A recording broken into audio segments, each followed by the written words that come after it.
अनुपमा के मंगलवार के एपिसोड में हम देखेंगे कि अनुपमा गिरिजा को ढूंढती ढूंढती प्रकाश भाऊ के घर आ पहुंचती है और प्रकाश भाऊ के साथ बहस करती है और बोलती है कि गिरिजा कहाँ है। प्रकाश भाऊ बोलता है कि गिरिजा मेरे पास नहीं है, हमें तो लगता है वो मर गई। और अनुपमा को बोलता है कि तुम मुझसे उलझो मत, शांति से रहो, यहाँ से चले जाओ। मैंने तुम्हारी कुंडली निकलवाई है, तुम क्या हो और कैसी हो और सबसे उलझती रहती हो।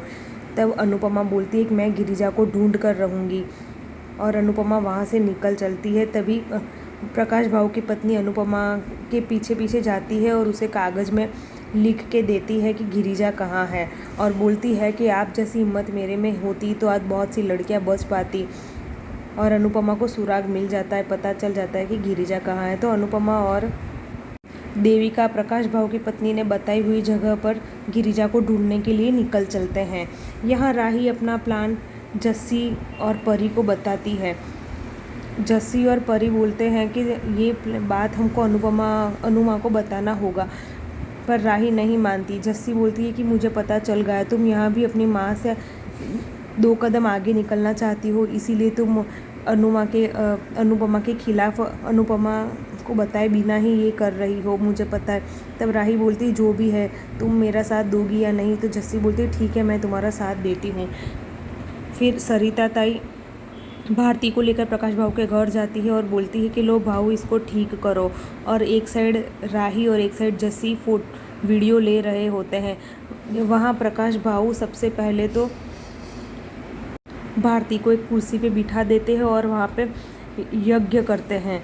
उसके बाद वो भारती के पास आते हैं, तभी उनकी नज़र राही पे पड़ जाती है। यहाँ अनुपमा और देविका गिरिजा को ढूंढते ढूंढते जंगल के रास्ते चले जाते हैं और वहाँ ढूंढ रहे होते उनको लगता है कहीं गलत जगह तो नहीं आ गए, पर वो बोलते कि नहीं सही जगह ही होगी, हमको ढूंढना चाहिए। और वो धीरे धीरे आगे बढ़ते रहते हैं। यहाँ ख्याति प्रार्थना को लेके अपने घर जा रही होती है तो बोलती है रास्ते में चलो मंदिर के दर्शन करते हैं। वहाँ मंदिर के दर्शन करने अंदर जाते हैं, वहीं उनको गौतम भिखारी के रूप में मिला और गौतम प्रार्थना को देख के माफ़ी मांगता है और वहाँ से चला जाता है। प्रार्थना बोलती है कि गौतम की बातों में ना आइए, वो तो ऐसे ही कोई नाटक कर रहा होगा, गौतम गांधी ऐसे बदलने वाला नहीं है। और वहाँ से प्रार्थना और ये लोग निकल चलते हैं। यहाँ बा भी अपने घर आ गई होती है। बा और पाखी को देख के बापूजी बोलते हैं कि तुम ऐसे अचानक कैसे आए हैं, अनुपमा कहाँ है। तो बा बोलती है कि मुझे तुम्हारी फ़िक्र हो रही थी इसलिए आई हूँ। और पाखी बोलती है मैं ईशू से मिलने आई हूँ। तब बा बोलती है कि ईशू आखिर यहाँ आई क्यों है। तब प्रेम बा को बताता है कि ईशू तो कोर्स छोड़ के आ गई है।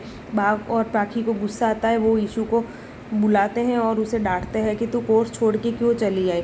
और यहाँ बापूजी का फ्रैक्चर देख के बा को चिंता हो रही होती है। बा बोलती है कि आपने मुझे क्यों नहीं बताया। फिर तोशु बा को बताता है कि आजकल प्रेम यहाँ रह रहा है और अंश पराग की सेवा में लगा हुआ है, उसने अपने ससुर की कंपनी ज्वाइन कर ली है।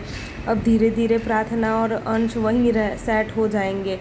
फिर बा सोचती है कि मैंने जाकर बहुत बड़ी गलती की, इतने दिनों में कितना कुछ हो गया। अब प्रार्थना और अंश को वसुंधरा वहीं रख लेगी और प्रार्थना के बच्चे को भी वहीं रख लेगी। यहाँ प्रकाश भाऊ के घर राही और जस्सी फ़ोटो खींचने के लिए जगह देख रही होती है। सरिता ताई एक जगह छुप रही होती है। राही बोलती है कि अगर हम ना आए, ऐसा कुछ लगे तो तुम गांव वालों को बुला देना। तो सरिता ताई बोलती है कि ठीक है। और आने वाले एपिसोड में हम देखेंगे कि अनुपमा को गिरिजा मिल जाती है।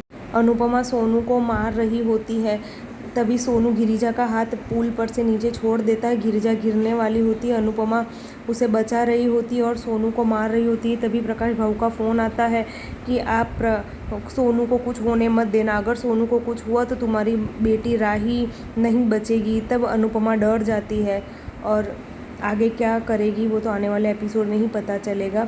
हमें फॉलो करना ना भूलें। हमारा एपिसोड आपको कैसा लगा लाइक एंड कमेंट ज़रूर करें। हमारे वीडियो ज़रूर देखें और कमेंट ज़रूर करें और हमें फॉलो करना ना भूलें। Thank you.